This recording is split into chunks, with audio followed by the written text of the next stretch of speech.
people? Welcome back to another episode. This is probably episode 6 in season 2, so we're already surpassing season 1. Today, our season 2, as previously mentioned, is the season of interviews. Yep. And now, and today we are excited to have on the podcast another wonderful guest, Dr. Jonathan Gore. Dr. Gore is a social psychologist who received his PhD from Iowa State University. He currently serves as a professor in the Department of Psychology at Eastern Kentucky University. At EKU, he also serves as director of the Office of Undergraduate Research and Creative Endeavors, and he is the executive editor for the Kentucky Journal of Undergraduate Scholarship, a journal dedicated to showcasing the research and creative activities of undergraduate students across the state. And if you look at his CV, you'll see that he has had a very prolific career as a researcher. And something that stands out to me is that so many of his publications are with student authors, one of which is me. I was very fortunate during my time as a student at EKU to take classes and do research with Dr. Gore. And with his help as a graduate student, I published 2 first author papers. So we're very excited to have him here today to talk to us about his teaching, his research mentoring, and about his student-centered powerhouse of a lab. All right. Thank you very much for having me. Yeah. we're glad to have you. So I'm kind of part of the audience at this point where it's like Cassie has some like background with you. So normally when I ask like, hey, can you tell us a little bit about you, whoever we're interviewing, it's always kind of like I have some sort of knowledge, but this will be like completely fresh information for me. So that's going to be pretty exciting. So I guess my first question for you would be like, can you tell me a little bit about yourself, specifically just like your background, like what was your education track to get to where you are now at AKU, as well as like your general like research interests? Sure. So I'll start with just sort of the now. My general research interests right now are really 3 tracks. One is a cultural psychology track where we look at cultural values and how those relate to various different things. We've gone in different directions, looked at like religious values and different forms of prejudice against marginalized groups and whatnot. So that track is quite varied. The other track I have is related to the self, how the self concept is formed and how it changes. And right now I'm developing a new theory or offshoot of the self-construal theory, which is where I'm very much rooted in my training, and looking at something called a physical self-construal, which is defining yourself as your physical body and what it's capable of doing. I believe that it has a significant, likelihood of being able to explain an awful lot about male psychology and especially American male psychology. So I'm really excited about that track. And then the third one is probably my most, what I'm most famous for, if you would call it famous at all, is my goal motivation research, where I look at how people close to you, which can include mentors, but usually friends and family, can actually boost your motivation to pursue a goal if they're pursuing the same goal with you and they place the same value on that goal. A lot of goal motivation research suggests that when other people are involved, it almost dilutes your motivation, but mine has shown that it strengthens the motivation. We looked at that in about every context you can look at. And I've been doing that for over 20 years. But the latest round we did was with athletes and how their actual game performance stats are related to that type of motivation. So that's really exciting stuff. And of course, Cassie mentioned that students are involved in a lot of things, and a lot of the times the students are driving what the topic is, and I'm just sort of supervising it. So if you look at my Vita, it'll fall in one of those 3 categories, but then there's probably 20 other categories you could put it in because the students are sort of coming in with these ideas. So I would say I dabble a lot, and I tell a lot of people I have a great job because I'm paid to be curious, and hopefully you are as well. It's really just you're paid to be curious, and you have the tools to be able to explore anything that you want. One of the more recent interesting research tracks I've been doing is working in more qualitative data collection and analysis. And lately, we've just recently went to a conference for refugees from Swahili-speaking countries, mostly the Congo, and we did some interviews on what makes them feel included and excluded at work and in the city of Lexington. That was just so great because you heard lots of different stories, and we were able to just sort of code on the fly during those interviews. That was a really great experience. And that's one of my graduate students' thesis projects. And then a new thing that I've come across, which is really new and really kind of riding the line of sort of like almost strange, but it's really exciting, is I'm a hip hop artist. I've been a hip hop artist for over 30 years. And I have a lot of ties with the Louisville hip hop scene. And one of the musicians, one of the MCs in Louisville, posted on Facebook that he dreams in sequences, almost as if chapters of a novel. And everyone else is like, I do not dream like that at all. When I go to bed and I dream, if I dream anything, it's like this weird conglomeration of a bunch of random stuff, and my brain somehow figures out what to do with that. And maybe it's something I experienced from that day that's thrown in there, but there is zero like continuity at all. So this guy is dreaming, goes to sleep, he wakes up in the same world, and really it's the same city, and he explores that world and city and does different tasks and whatnot. So I reached out to someone who writes for the APA Monitor on dreams, like an expert, 30-year expert on dreams. And I said, I have this very interesting person that I really want you to meet, and I'd love for you to talk to him. And would you be willing to chat with us? And to my surprise, he said, sure, I'd love to, because, you reach out to anyone who's, an expert in the field, you never know what you're going to get. Mm-hmm. So last Tuesday, we had a Zoom conversation just like this about this guy's dreams and this expert's ideas of what that even means, and how it's very, very different, but in some ways possibly more common than we realize. And between the dream experiences on one person, the dream expert on the other side, and my area of just possibly this is a new type of self that's being manifested within a dream, and just a type of self-concept. We're really excited to analyze in a case study this guy's dream sequencing. And it's just like I said, it's right in the line of like, this is getting into like, can we actually as scientists capture this? Yeah. But I'm thinking about, all the different things I put the feelers out for, students to get involved in. And this is one of those things I'm going to be like, I can only take so many of you, because I know so many people are going to be interested in analyzing this sort of sequence and figuring out what the commonalities are. So that's really cool and really new. Yeah. And it's the beautiful sort of, you're scared a little bit of even jumping into something like that. But that's the risks worth taking, is when it's a little scary. Yeah. So you asked about my educational background. I'll try to do that quickly. So I grew up in Ann Arbor, Michigan, and I was in Ann Arbor, Michigan from birth to through college. So something that was developed in Ann Arbor, Michigan, which places a very high value on education, and oftentimes the requests for more taxpayer money to fund education is often approved. So instead of the divestment of education, there's a large investment of education.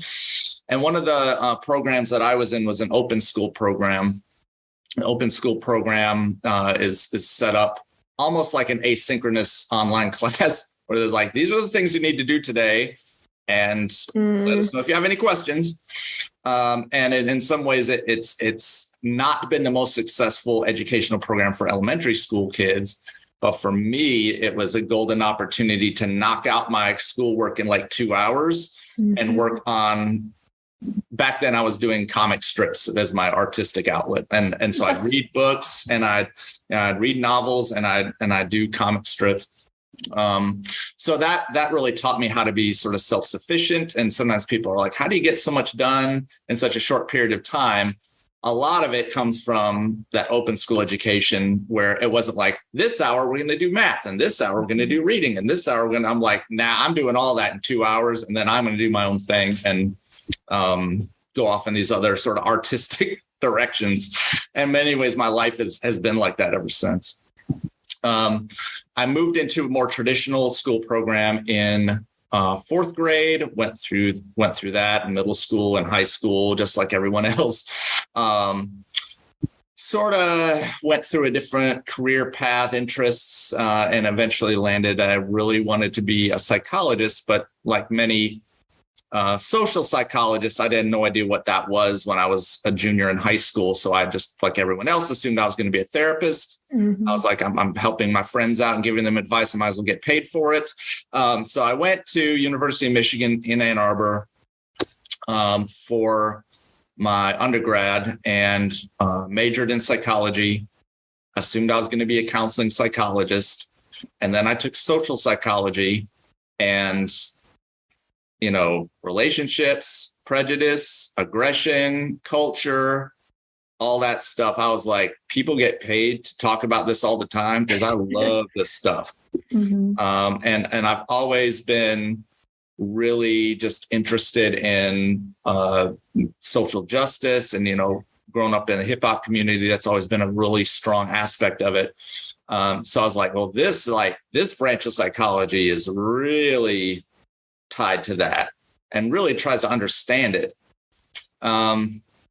So I ended up deciding to be a social psychologist. I got some lab research and I did some real grunt work. I was doing coding on some self-esteem project that was just a lot of coding. I was like, and data entry. And I was like, this has to be paying dues. Like this has to be, the how you work yourself up through the ranks. I had a great mentor, Jennifer Crocker, who's a big name in social psychology, especially in self and social stigmas and compassionate goals.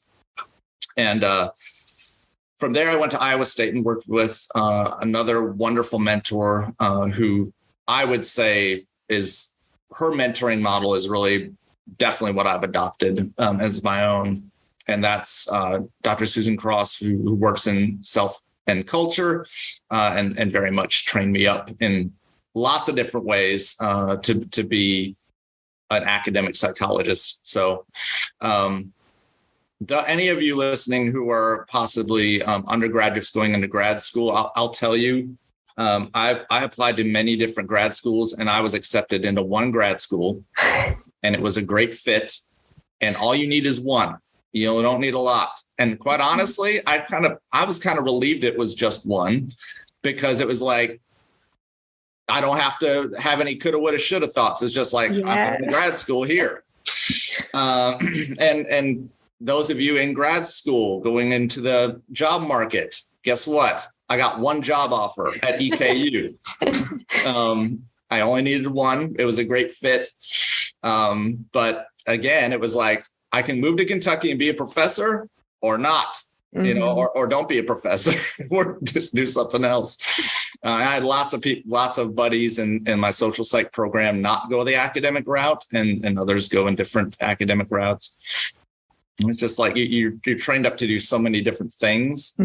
But anytime you look at the best jobs, whenever like US News or whatever does that, professor is either one or two on that list. And there's a reason for that, because there's just so many ways that you can craft your own day and craft your own lifestyle. And like I said, if you can really put your whole self into it. And because I'm so curious and because my father in particular really just sort of emphasized intellectual curiosity and scientific curiosity. Even though he never became a scientist himself, he was a science teacher in the public schools. I really adopted that and internalized that and just became curious myself. And now I feel like once you're trained up in the tools to ask research questions and develop different methodologies, the more you get that, the more you're like, I feel like I could do whatever. I could answer so many different questions. And this is why that like the dream thing is kind of off the beaten path, but I'm like, I think I might be able to maybe capture something out of this. And that's just, I feel like it's a superpower in so many ways that you have these tools. You're just like, wow, I really can answer a lot of questions that a lot of people don't know how to even do that. Yeah, absolutely. Yeah, I think you said it nicely earlier, just like you get paid to ask questions and be curious. Mm-hmm. So yeah, it doesn't shock me at all to learn that being a professor is usually like at the top of the job rankings. Yeah. I mean, we have our own complaints and we gripe and whatnot, but honestly, it's a great job. Yeah. Definitely. And I just love like your high positive energy. Like I feel like sometimes talking with people, maybe at the graduate student level, like it's easy to be negative about academia, but like this idea of just like curiosity and loving to learn more, because you're going from like traditional stuff of like goal setting and self to like you do cultural work and qualitative work to you're doing case studies to like, I think that's the embodiment of curiosity. It's just fun. Also, you happen to be like a comic strip artist as well as a musician. It's just like very eclectic group. I'm just like, oh, wow, what am I doing? I need to step up my game. I think I might already now know the answer to this question based on what you said. I was going to do a quick follow-up of about like what makes your teaching philosophy unique. And usually there's a lot of overlap when you ask people about the teaching philosophy, right? So a lot of people will say similar things, but it seems like based off your answer, would you say like curiosity is like the cornerstone of your teaching philosophy or like building curiosity, or would you characterize it as something different? I think it might be something different. Okay. And a lot of this came from, I guess if I were to summarize how I teach classes, I think about what is the class that I wish I had taken, or what's the things I wish I'd gotten out of classes. I came to this realization that a lot of classes have sort of a text and test format where you read a textbook and you're tested on it. Mm-hmm. And it doesn't matter what the content is. It could just be whatever. There's a textbook for that, and there's quizzes and exams. And there's absolutely nothing wrong with that format. But I realized that if I were just another class that took on that approach, are we actually testing their content knowledge? Or are we testing their memory ability to be able to absorb the material in this particular way and retrieve and express their knowledge in that particular way?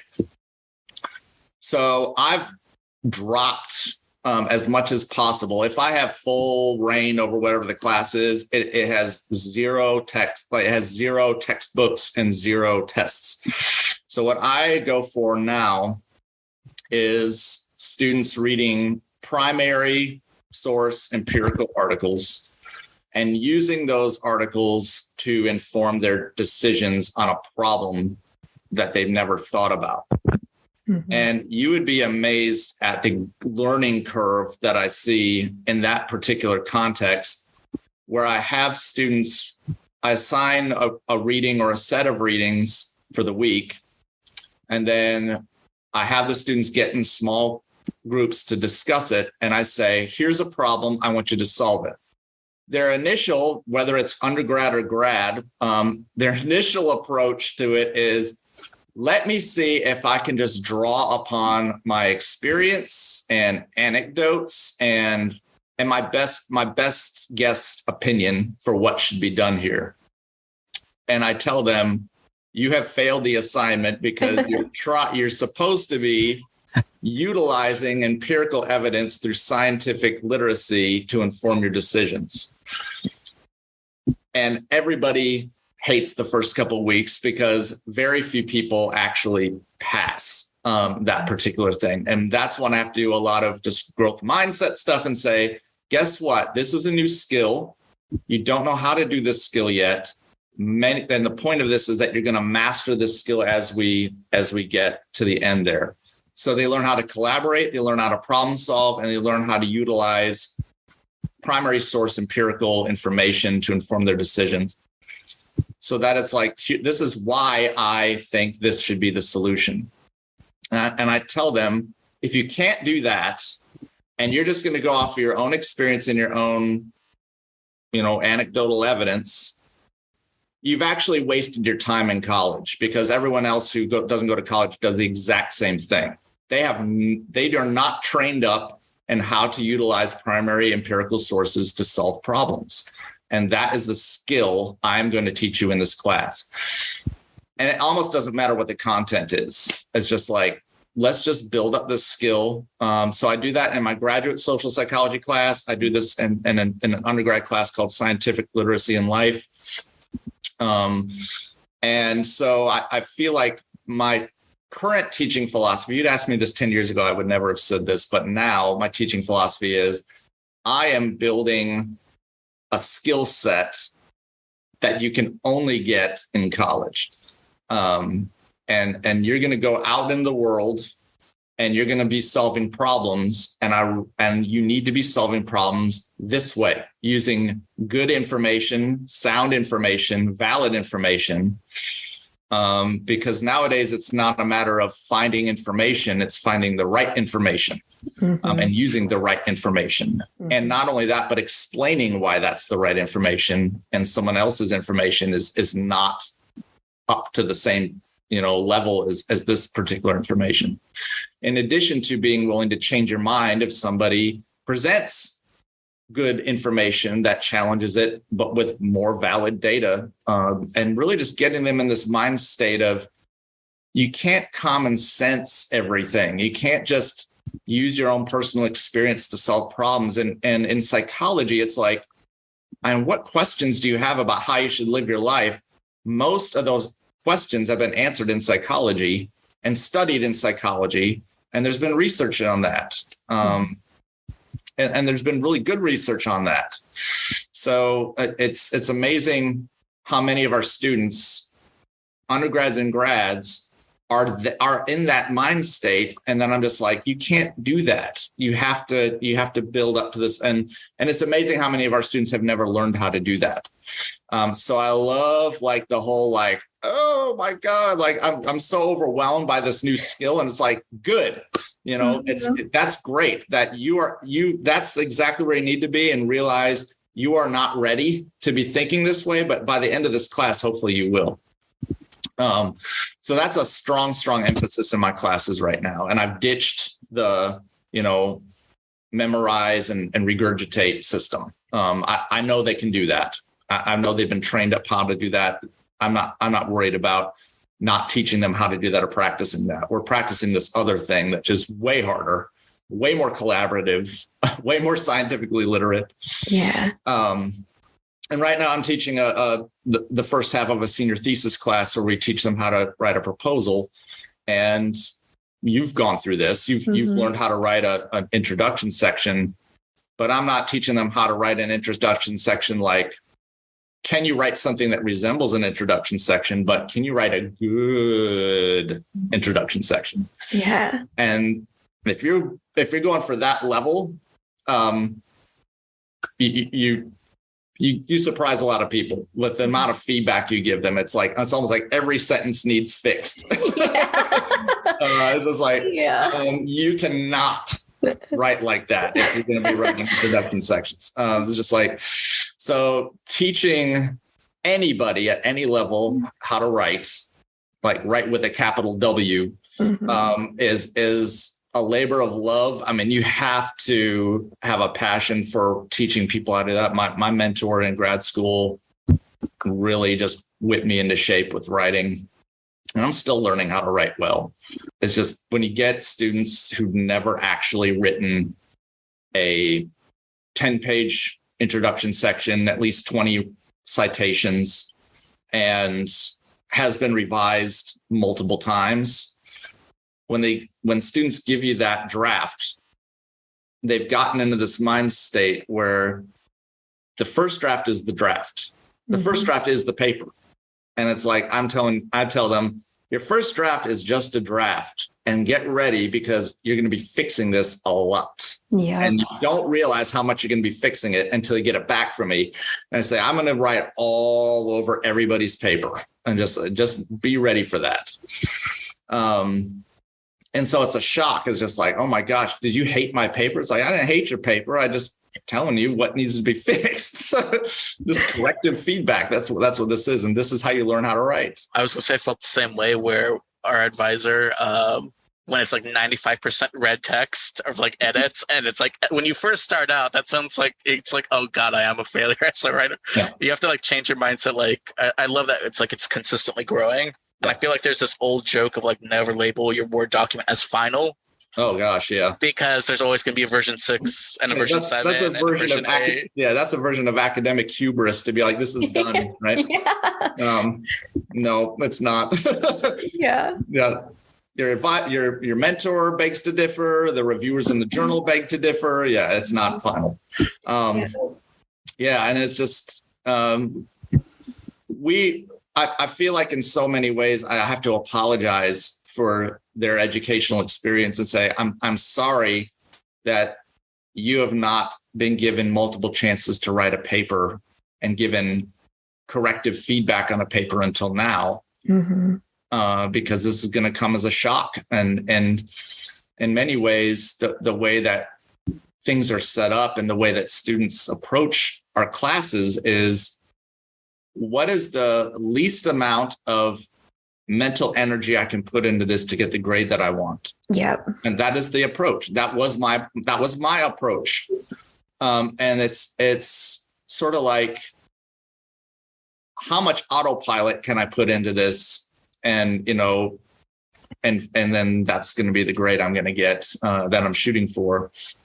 It's unfortunate because it's not a mastery approach. It's more, let me just get the grade that I want. And it's almost like shut up and grade me kind of thing. And it's unfortunate. And it's absolutely not the student's fault that they think that way. It's because we are not approaching things from a mastery level either. We're trying to utilize, as we're not trying to wear ourselves out with a bunch of extra thinking and unnecessary thinking. And so we'll utilize lots of things in our teaching approaches. And it's sort of like parenting. It's like you parent the way that you were parented, and you teach the way you were taught, unless you go to the literature, again, being scientifically literate, and correct the areas where you're not doing so well. And that applies to teaching and parenting. That, like, if you're just like, well, have you ever asked what's the actual most effective way to teach or most effective way to parent? Because otherwise your default is just going to be what you learned and how it was modeled for you, good or bad. Yeah.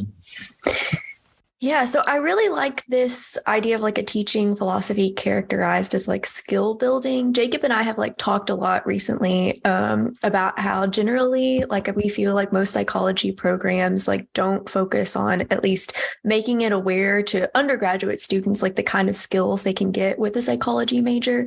Like I think it very much like is this pervasive idea that like all I can do with a psychology degree is like something related to counseling or therapy.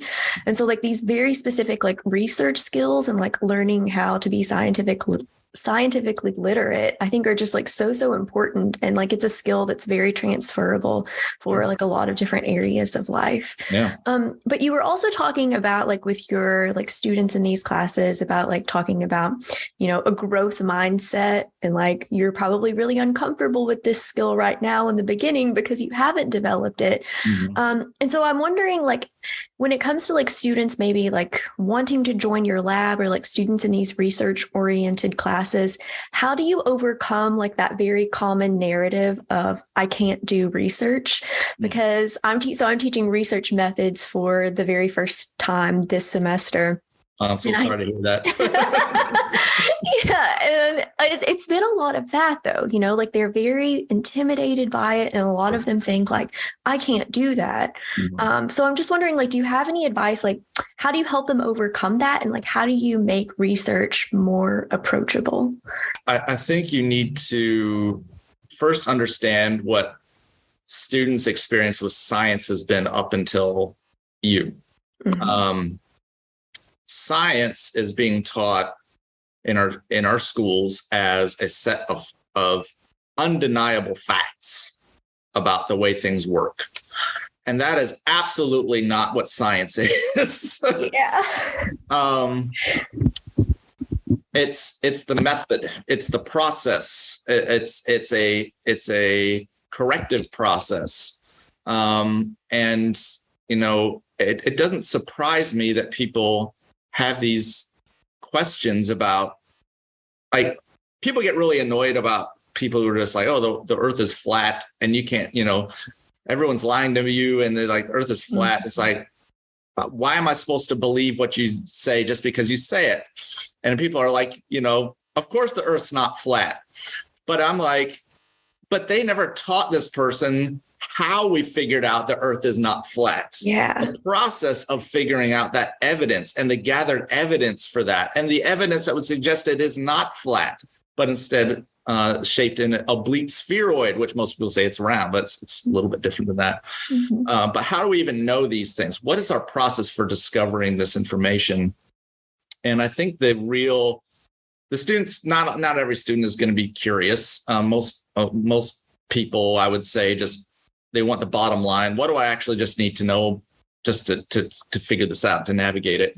But there's going to be some students who love being curious too, quite a few students, and really just giving them a chance to ask research questions that they want to ask about people.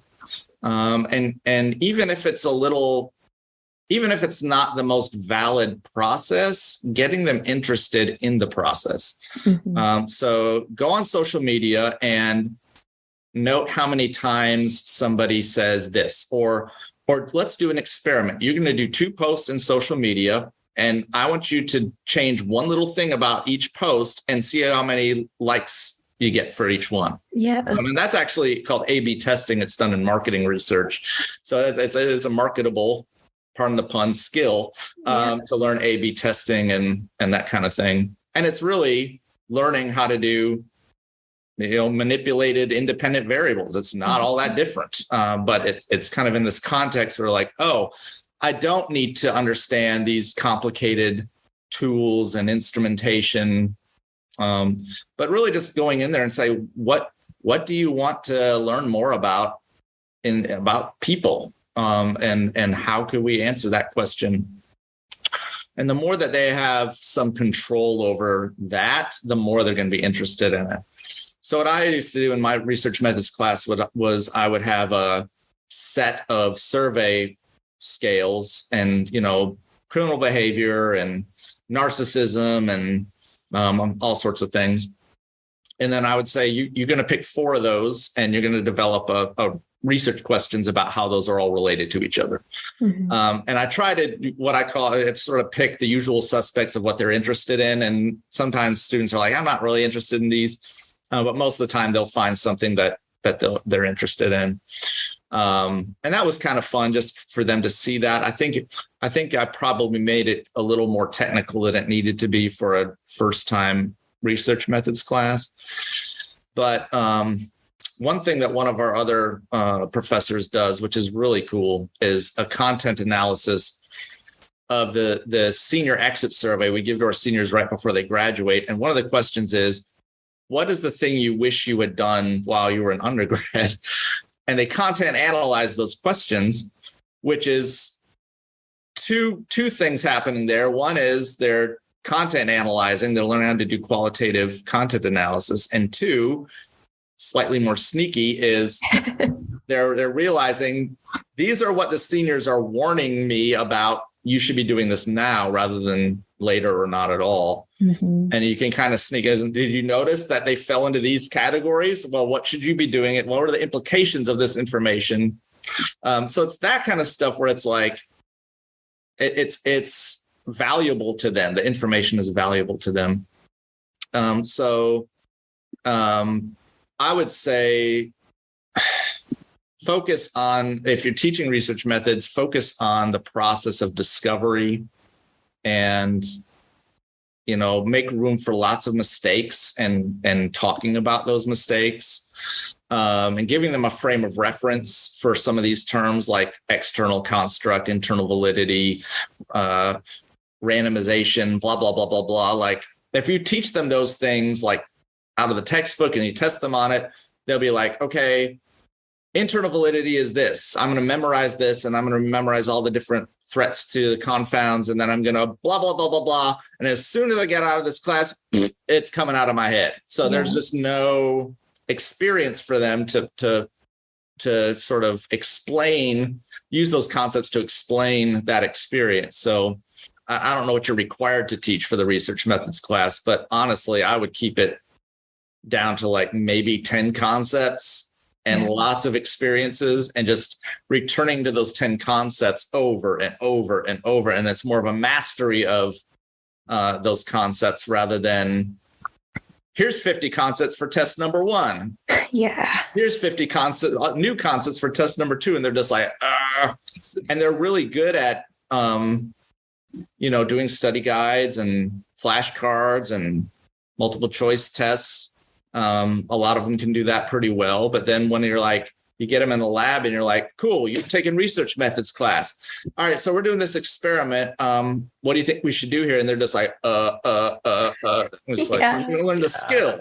You don't know the how, you just know the what. And you have no idea what the how is. So it's almost like memorizing all the tools in a toolkit, and they'd be like, all right, go fix that thing. And they're just like, I know never used this. And this does that, but I have no idea how to fix that. Yeah. So it's better sometimes to just let them jump into the experience and make lots of mistakes and be like, no, this is what you actually need. And just tell them that's part of the process. You make mistakes at the beginning. And I tell students all the time, you used to be terrible at walking at one point in your life too. It's just like, and now you do it without thinking. So it's just like, these are skills. These are procedural knowledge skills that you need to be focusing on instead of just content and sort of semantic knowledge of, I'm learning about research methods, but I'm not learning research methods, right? I'm not learning the process of using the methodology. Mm-hmm. And that's always been, a huge thing for me is like, I know they're going to dump all this information if I don't give them some sort of experience to base it on. And they need to have the experience. And, I didn't teach you everything there was to know about all the stuff that went into those papers we wrote. I'm just like, just go ahead and start writing it, and I'll tell you if something's wrong, and we'll fix it. Yeah. I mean, there's so much emphasis on prepare, and then do it. And it's like, it's just, how many of us learn how to drive by reading the driver's manual of our car and memorizing that and taking tests on how it operates and how it works? And then we drove. None of us did that. We drove the car. Yeah. We got in a couple wrecks, and then we figured out, things broke on our car, and then we learned how to fix those or figure out who should fix those things. More like, that's how we learn. And that's how we learn procedural things. And science is not a set of facts. Science is a process. So we need to be teaching it that way. Learning by doing. Yeah. Learn by doing and screwing it up and fixing it. And that's how we learn it in so many different ways. You learn languages that way. When someone's like, that's not what that word means. There's so many, you probably learned a language and learned that there's like things you absolutely should not say in that particular way. It's like, even though it's maybe grammatically correct, you say it that way and someone's going to slap your face. But it's just like, it's that stuff is just like, it's more like you're walking alongside of them and you're saying, no, this is not actually correct. But you don't slap their wrist or whatever. You're just like, be ready to receive corrective feedback, because that's what we're doing here. Mm-hmm. And they will hate you for it at first. They just don't like that. I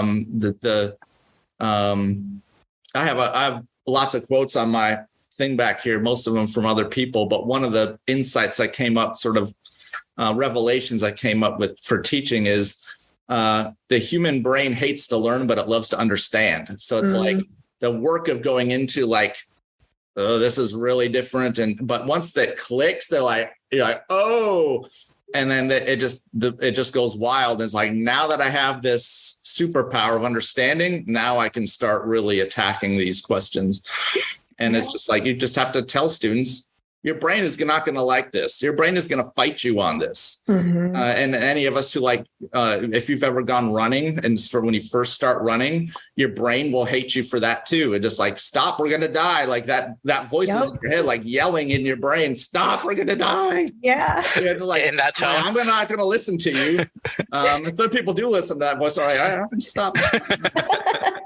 But it's the same thing. Your brain is geared for, like, this is why psychology students are the perfect students to tell this. Your brain is designed to suck up a lot of energy, and it's also designed to be as efficient as possible.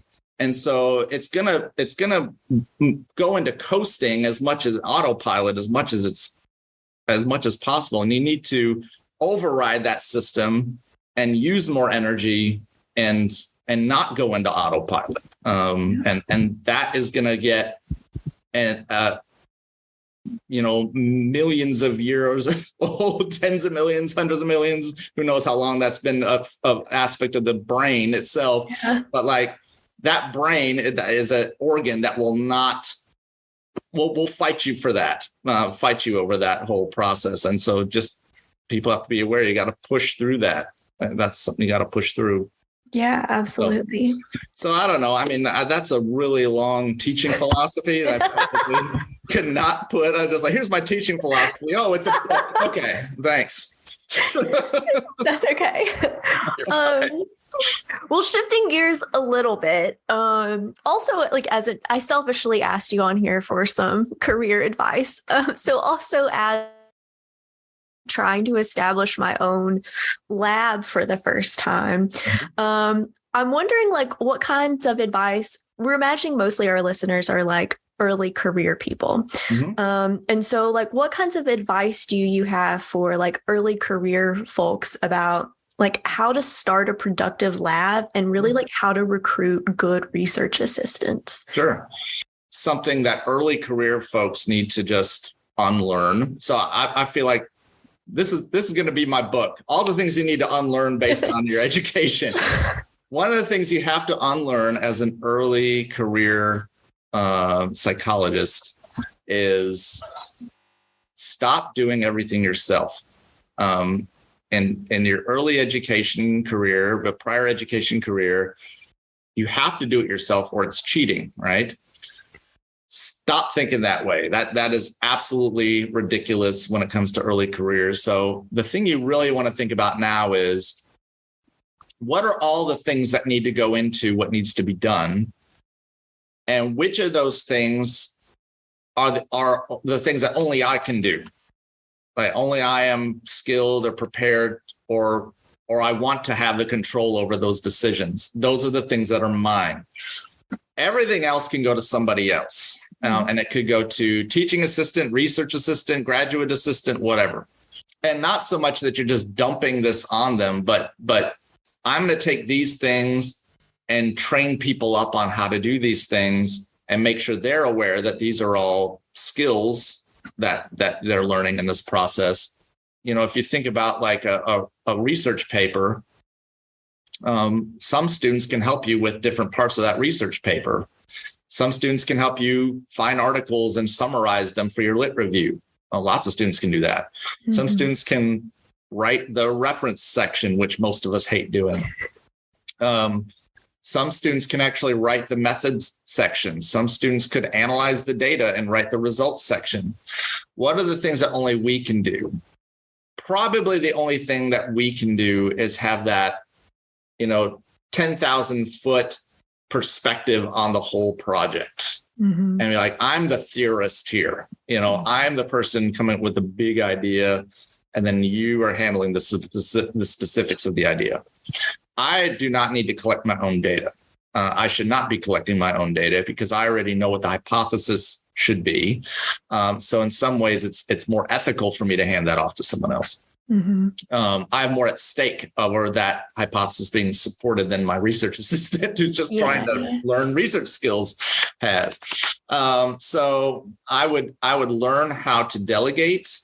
And you had mentioned that I have this really extensive track record of publications with students. And I tell people over and over, like, I don't have that many publications despite working with students. It's because I'm working with students that I have those. They are doing a lot of the work on these. Would it be easier for me to just type up the whole paper and quicker for me to type up the whole paper? Maybe, but it's honestly not that rewarding to me to get another publication. And when I get an acceptance, it's like, cool, next. I have a line in one of my songs, just like, going from none to one is more than 100,000 to a mil, because gratitude is what you get from that.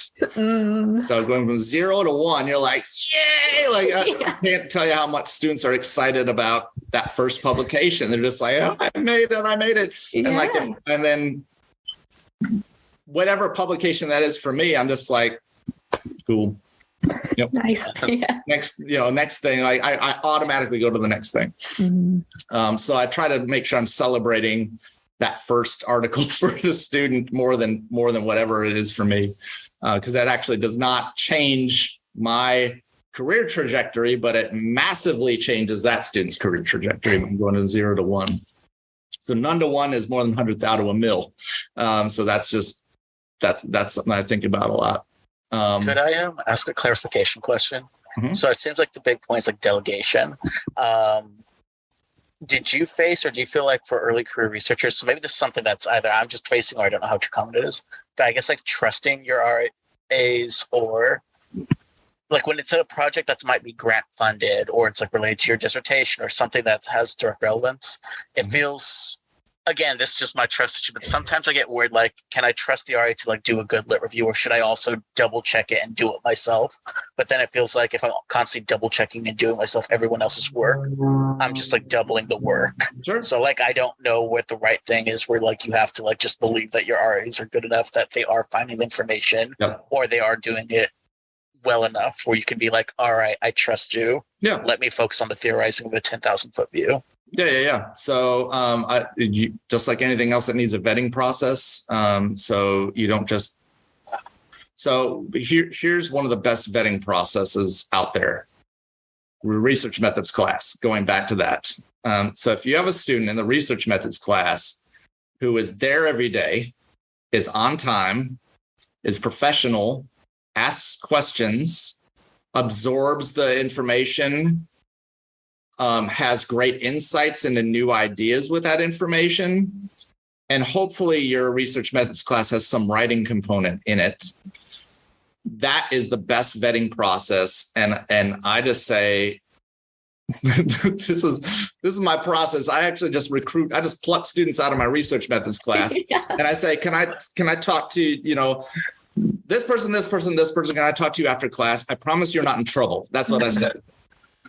So we go and meet in my office, and I say, just so you know, you are amazing at this, and I would love for you to work with me in my research lab, where we'll really bump it up a notch, and we'll really get you some great professional training in this. They've already been vetted in professionalism. They show up on time. They don't try to skate by on, a bunch of excuses for why things are late or whatever, or they're professional in the sense that they can anticipate when they would need an extension. I'm not saying ask for an extension is unprofessional, but asking for it after the fact is different than before the fact. Yeah. And they're the kind of student that you're kind of like, I already know you can handle this. Like, you've gone through stages 1 through 3, and now you're ready for the next set. So you can trust them in some ways that they're going to, at least show up. Yeah. If you think you need to give them some preliminary job, like, okay, you've done really good in my research methods class. Now I am building a literature review. I need you to hit on these 5 points for every single article. And I want you to find every article in PsycInfo on this topic. And I need it done next month, in 4 weeks. And if they can't do it, don't put them on the next thing, just say, I appreciate what you were able to do, and maybe you'll hand it off to someone else. But have a vetting process where it's like, you're checking on how much they can handle, and then you can start assigning them to whatever.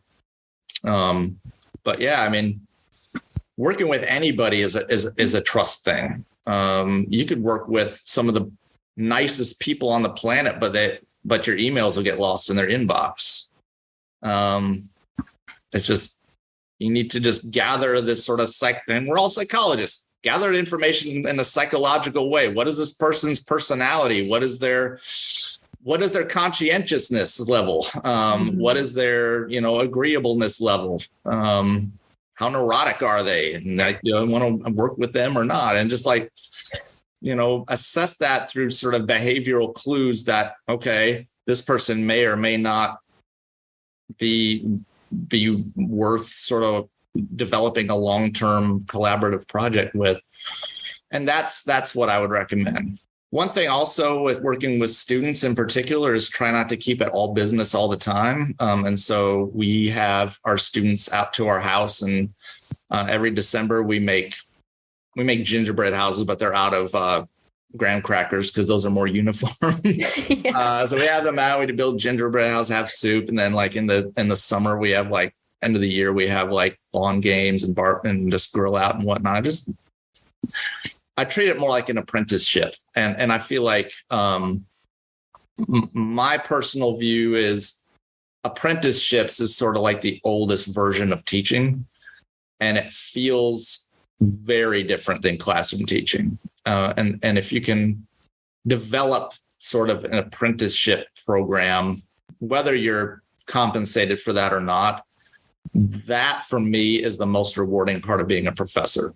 You really feel like I'm really investing in these students almost in a parental way, that you feel like you're really nurturing their growth and development in a long-term way. And even in academia, we talk about my academic mother and grandmother or whatever. And just like, I got Susan Cross and Hazel Marcus as my mother, grandmother in academia. Just like, that was kind of weird, but it kind of feels that way. Like there is a generational passing down of stuff, like skill sets and approaches to things that you similar to intergenerational passing down of sort of almost psychological heirlooms of like, this is how you're going to do these things.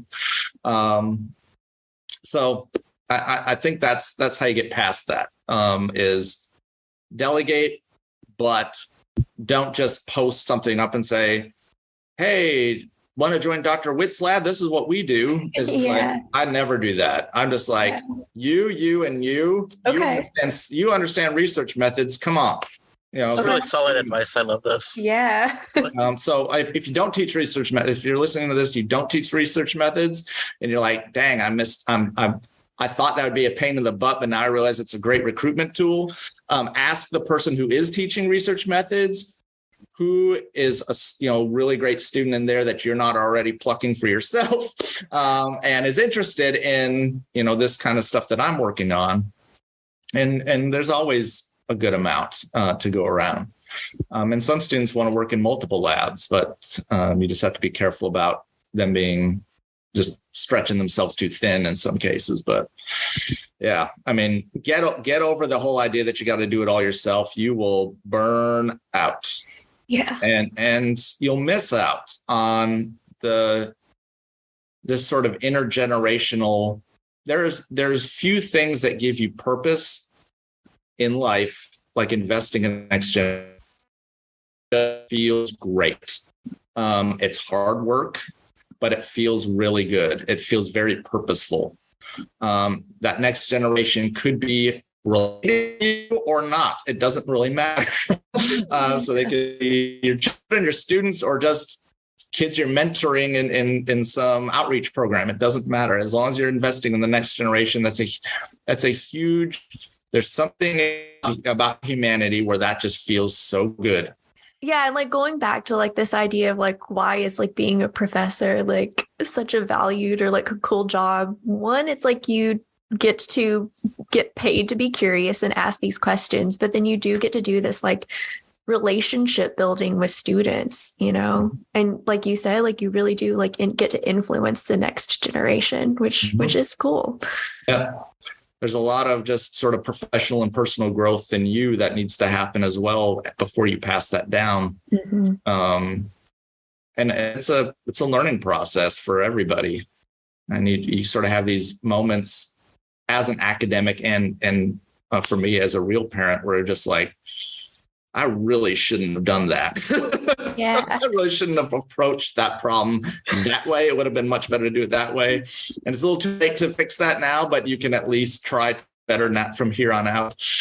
So that's just, mastering being a mentor is no different than mastering anything else. You're not going to do it exactly right at first, and you be prepared for some feedback from all the people involved and work on improving. As a wise person might say, learning to be a good mentor might not be as fun, but like once you start understanding how to be one after the fact. Oh, absolutely. Absolutely. Yep. And we're just not used to delegating tasks out to people. And that's exactly what we're discouraged to do. And how many classes have you ever taken where it's like, here's this big job, but if you do it all by yourself, you'll fail. Yeah. It's like the opposite of what we're taught is if you use anybody else in the classroom, you will fail, right? You'll both fail. But then you get into the real world and it's like, I'm going to build a business all by myself. How did I fail? I'm going to start a nonprofit all by myself. Okay. Well, thank you for like spending this hour talking to us about teaching and research. We always like to towards the end, give our guests an opportunity to shout out anything cool that they're doing. So you did talk about your very cool new research path. But maybe your music, we can link that in our bio or our show notes if that's cool with you, or really just anything you're excited about that's going on in your life career wise. Yeah, I mean, what I didn't talk about is just sort of lifestyle stuff, and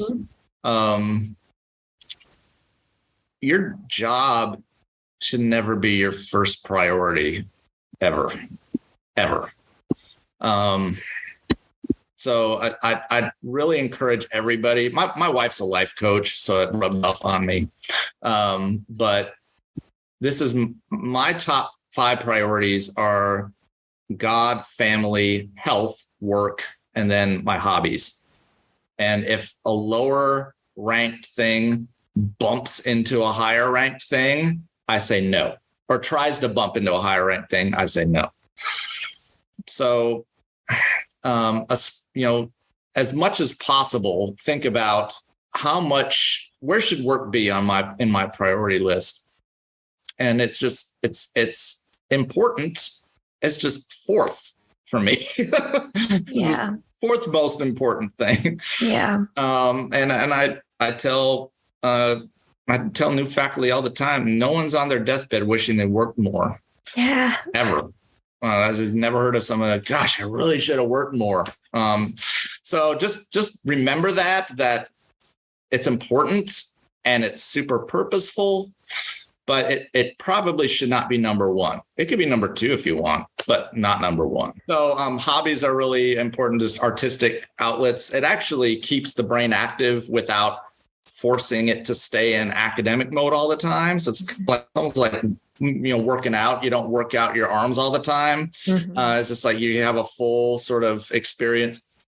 So I've been doing music for 30 years, vocals, DJing, and instruments, and then learning just how to record, mix, master things. And so my band, I guess you might call it, we're called Re-Education Camp because we do sort of classic hip hop music. So it's me on vocals and DJ and some instruments. And then my buddy is from a previous band I was in, and he does bass and guitars and synthesizers. And it's a very different sound, and we love it. And we've just been loving working with that. So we're on a small label, actually out of Bowling Green, called Bad Apple Records. It's been around for quite a while, over 20 years.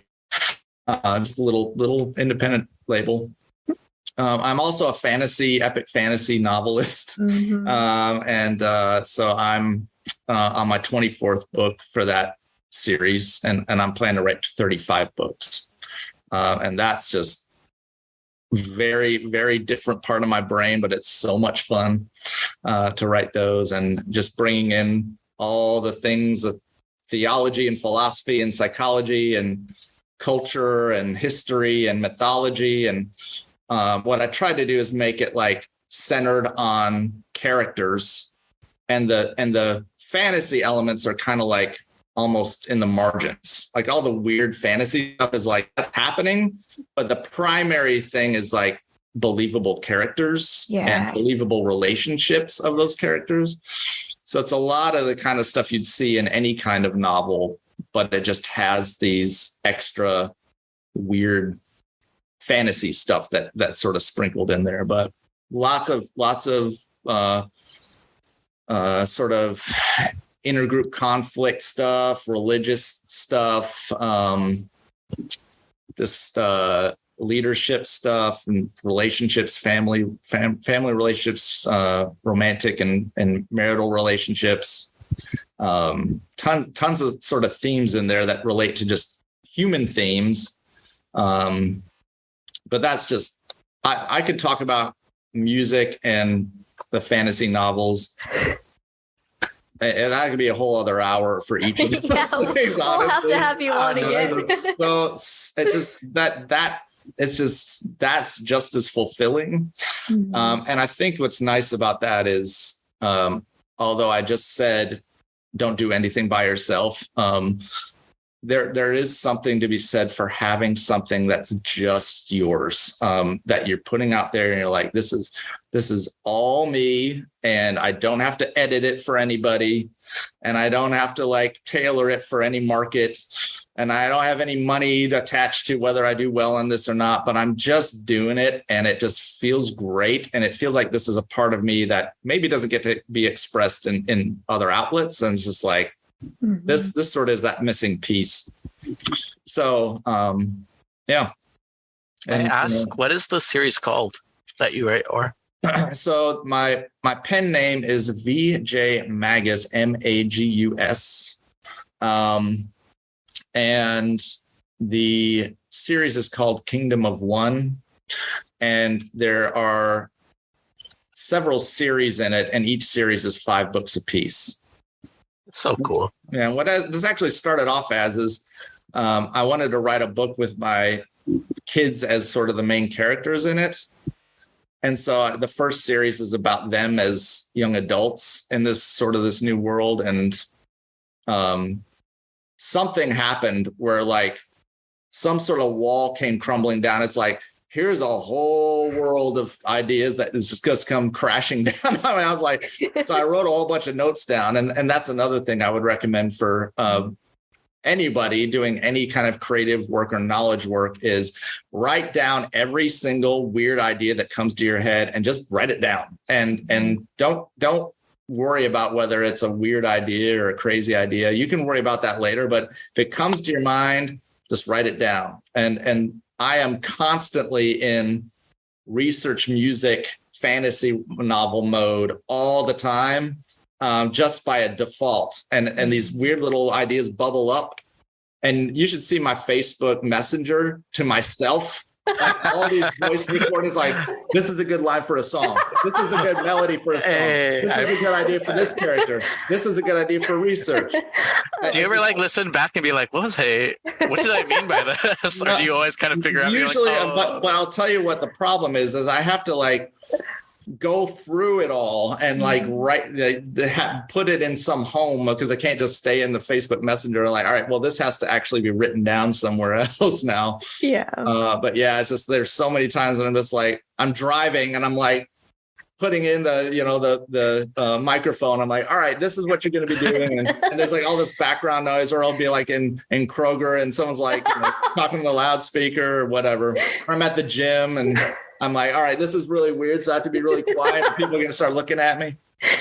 Oh, that is so funny. It's just constant, like creativity can be, manifested in research. It can be manifested in all these other artistic endeavors. And I think that creating is sort of just the general theme of putting your brain in that mode where it's thinking about new stuff, almost as like, you don't have to sit down and crank it out, but it's just popping in your head and then you write it down and then you worry about that later. Yeah. What is it, Jacob? Like the very top of Bloom's taxonomy is creation. Yeah, it is. Mm-hmm. Yep. Yeah. And I consider those like seeds. Mm-hmm. So I'll talk to people like who I'm going to collaborate with. And I'm like, we might not do this for 2 years from now, but I just want to plant this seed in your head. Mm-hmm. And then we'll come back to it and see what's sprouted after we just sort of let it simmer.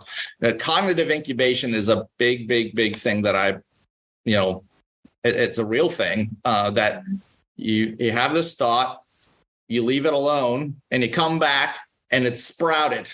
Mm-hmm. And you don't watch it and you don't try to yank it by its roots. You like just let it sit and grow on its own and come back to it. It really, you'll love it when you go to your list of ideas during the times when you are not generating ideas, and it'll seem like you're constantly coming up with ideas. And that's what people keep saying about me. I'm like, no, I don't constantly come up with ideas.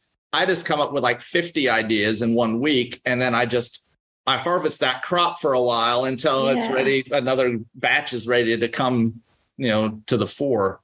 That's how I do it. And that's how it seems prolific, but it's just like, I just write down every single thing that comes to mind, and it comes in waves. That's good advice. No. Awesome. Yeah. I was going to say, thank you so much for your time. Like, it was a pleasure meeting you. I'm already like messaging Cassie secretly of like how we need a part 2 of just like general life advice. How should one live their life by making mistakes and growing? Maybe we should have your wife on, actually. Oh, wow. Yeah, let's get some life advice here. Yeah. Kelly would love to be on this. Yes. And she was a psychology student at EKU before my time. And so she knows all the psychology stuff, and also knows a little bit about EKU. Yeah. So she'd love to be on this. Yeah. It's like you come back to her, she's like, how did the podcast go? And it's like, well, they wanted to talk to you instead. They didn't necessarily. It's funny because I've had grad students be like, so I did a little research on Mrs. Gore, and I thought Dr. Gore was a big deal, but Mrs. Gore is like, I say, like, there's people randomly like, you're Kelly? And I'd be like, I call Kelly White Oprah, just like, that's how people respond. Yeah, that's definitely an idea. Yeah, we'll be happy to jump on here. Sure. Awesome. For that, then I think it's time for us to wrap up. Me getting into like my podcaster voice. Ready to say bye, Cass? Yep. All right. Bye. We're really bad at closing episodes again. Thank you.